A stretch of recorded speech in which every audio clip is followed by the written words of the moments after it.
Canibus, the lyrical scientist, Poet Laureate II. Peace, and welcome to the Genius of Hip-Hop, where knowledge reigns supreme.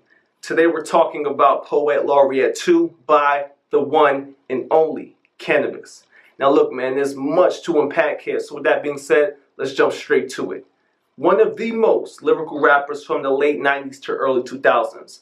Those of you familiar with Canibus probably know he has an extensive body of work, over 20 albums, EPs, and collaborations combined, which explains the sample clip that opens the song. A clip from a US Poet Laureate himself, James Dickey, talks about not being able to relate to writers with writer's block because he has so much to write, he can't even get it all down.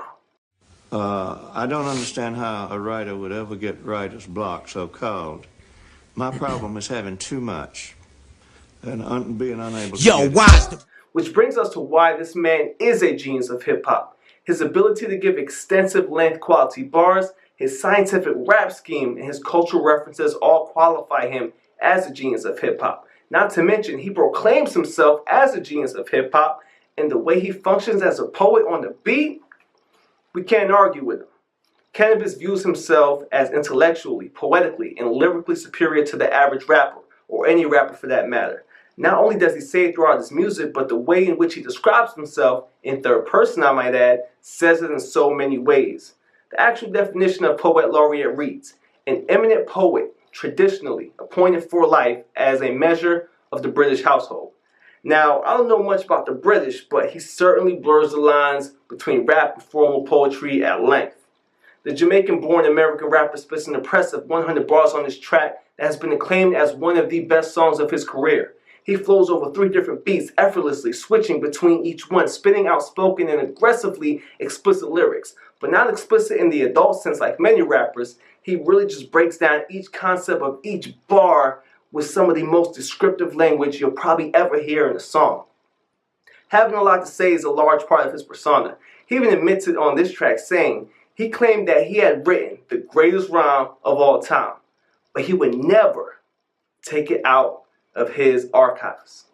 There are multiple lines referencing his large body of work. He claimed that he had written the greatest rhyme of all time, but he would never take it out his archives. He wrote 2 songs per day and was constantly experimenting with his wordplay. In his with an Oppenheimer lock, he apparently kept more wax than Madame Tussauds. More wax than Madame Tussauds, meaning he has more records made of wax than the whole wax museum.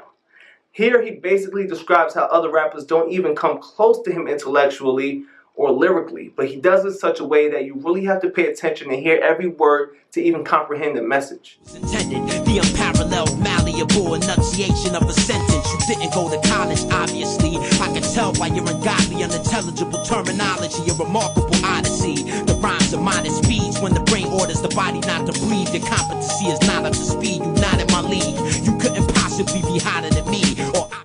My man's is far from short-winded. Unlike many artists using metaphors and similes, Canibus has a way of giving very straightforward comparisons and descriptions. It's also worth mentioning, Canibus sees himself as somewhat of a slept-on underdog in the rap game. I followed his career from the first day. It seemed the lack of support contributed to his inert ways. I seen him put in 24-hour work days with deferred pay, undeterred by the worldly amazing. They claim the body of his work was the same thing as a priceless painting. Never mattered to him, the art galleries hated him, cause Thomas Kincaid called him. Now this is partly because he's an intellectual, which means he is an outsider in this industry. You began trying to escape the wicked empire, Def Jam, in a land where lyrics are bland and heretics hang. Every warrior had we make. From an extroverted point of view, I think it's too late. Hip-hop has never been the same since '88. Since it became a lucrative profession, there's a misconception that the movement in any direction is progression, even though the potency of it lessens. Big money industries writing checks to suppress the question, and nobody gives a fuck no more. No one goes to the bookstore ever since the confluence of Moore's Law, but I stay in the... Which brings us to the point of Canibus, world-class culture rap style. Unlike many rappers who hype themselves up talking about cars, clothes, exotic vacations, and even more exotic women.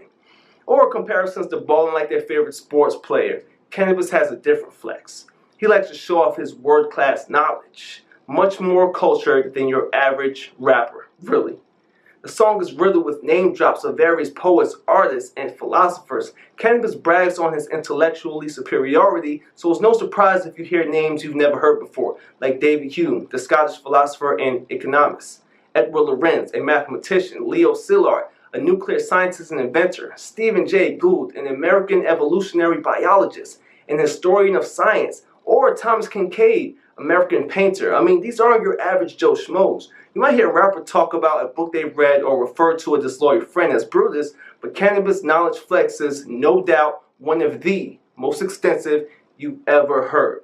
These aren't your average comparisons. I think Canibus partly likes mentioning scientists because he sees himself as a lyrical scientist of sorts. But I stay in the lab like Niels Bohr and the son of God, Edward Lawrence and Leo Szilard. Each one of his songs is cooked up with his own formula in his lab with his unparalleled genius. The man's love and study for science could explain many of his bars.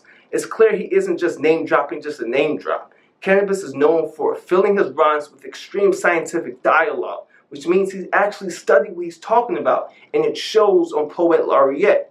He believed like a traveling multiples of C, the organic supercomputer that solved the mystery, supplying collusion with two. The scientific references in the song are something to be marveled at. It's not often that you hear rappers talk about light beings, philosophers, psychic theories, physics. You don't hear it. Alone in my room, looking through the 32X telescope zoom, adjusting the focus of the moon. One should not assume the philosophy of David Hume is nothing more than a subjective conclusion. What is the maximum field? So excuse me while I go grab my dictionary. And if you say you made it through the song without questioning the meaning of at least one word, bro, you're lying.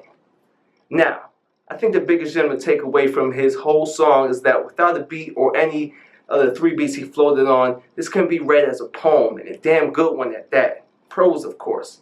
Many rappers write rhymes, but few do it in a way that is truly poetic and as methodic as Canibus. If all his lyrical genius comes out of his mind, can you imagine what he reads, what he consumes, and what he puts in his brain? And this is why Canibus is considered a genius of hip-hop. On a continuous basis, but that's just the basics. The juxtaposition of can I bust position, the precision of something no other has written.